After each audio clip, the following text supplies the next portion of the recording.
term, act your age, right? Well, on today's checklist, we're going to talk about how to eat your age. Here to break down the foods to prioritize as we get older is Dr. Ian Smith, author of Eat Your Age, Feel Younger, Be Happier, Live Longer. Doctor, good morning. Great to see you. Great to see you. Let's kick things off in your 30s. That's where I'm at. This is apparently an impressionable point for your body. Yes. What do we need to know? Well, the idea of eating your age means that as you age, each decade of your life, your body changes physically and it changes physiologically. So how you move, how you eat has to change. And so in your 30s, it's important to do things like calcium, good for your bone stock. You got to build your bone stock early so when you get older, you don't have thinning of the bones or osteopenia. Carbohydrates. Everyone says no carbs. Carbs are the body's #1 fuel source, but good carbs. And then lastly, vitamin B6. In your 30s, you may talk about, pregnancy. It's good for fetal brain development and your immune system. And so here is something. So we have turkey, we have sweet potatoes, and we have broccoli. And people also often don't think about finding calcium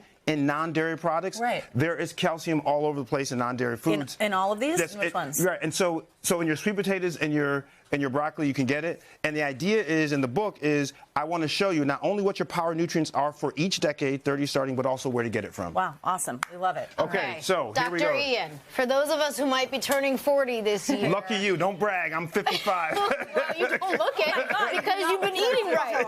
Okay, so what do we need more of in our 40s? Yes, so in your 40s, antioxidants, so important for energy and disease fighters. They fight those free radicals that damage your cells. Calcium also important because now we're starting to worry about our bone health. And so your bones and your teeth, by the way, need the calcium. And then the monounsaturated. Remember, the good fat is called unsaturated. The bad fat is saturated. So the important part here is for the monounsaturated, for your blood vessels. We want to prevent clogging of your arteries. So what do almonds do? Yes. So and can I have more than just 20? Well, here's the thing about almonds. Almonds, you can have 20. They're a great snack, right?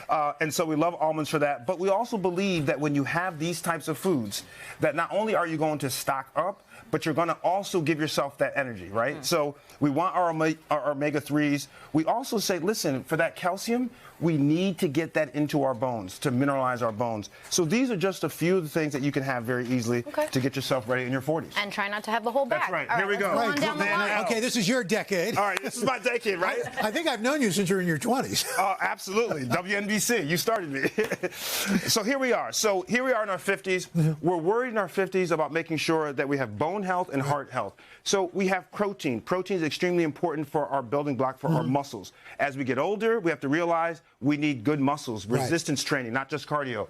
Vitamin C, very important for infections. You hear about people getting older, they have pneumonia, they have these infections that don't heal well. Vitamin C helps with that. And then vitamin D. Vitamin D is important for your bone health because it helps your body absorb both the calcium and something called phosphorus. So that's extremely important. So a pasta salad? Yeah, a pasta salad is actually one. We have our cucumbers, we have our tomatoes, we have our pasta.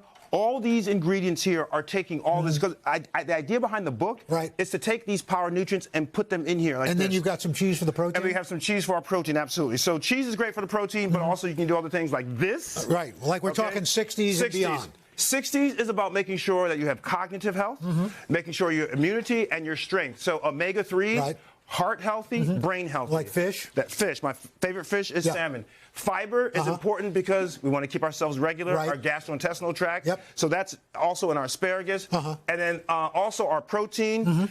Wonderful. Look at this. Quinoa? Quinoa. It's a non-animal source of protein. So the book says to everyone, for every decade starting in your 30s, all you have to do is have these nutrients, also what exercises are best for you, and what tests you should look out for. And the asparagus, what is it about that when you're... I'm just curious. I've always wondered.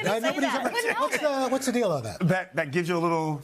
Well, the smell. Talking about when you go to the bathroom. I understand. Well, the way the body processes the asparagus and some of the byproducts. Right, okay. We call them byproducts. Okay. Some of the byproducts are a little unpleasant. But asparagus is great, and white asparagus is my favorite. I love Dr. Ian Smith, thank you. Great information. Eat Your Age is available right now.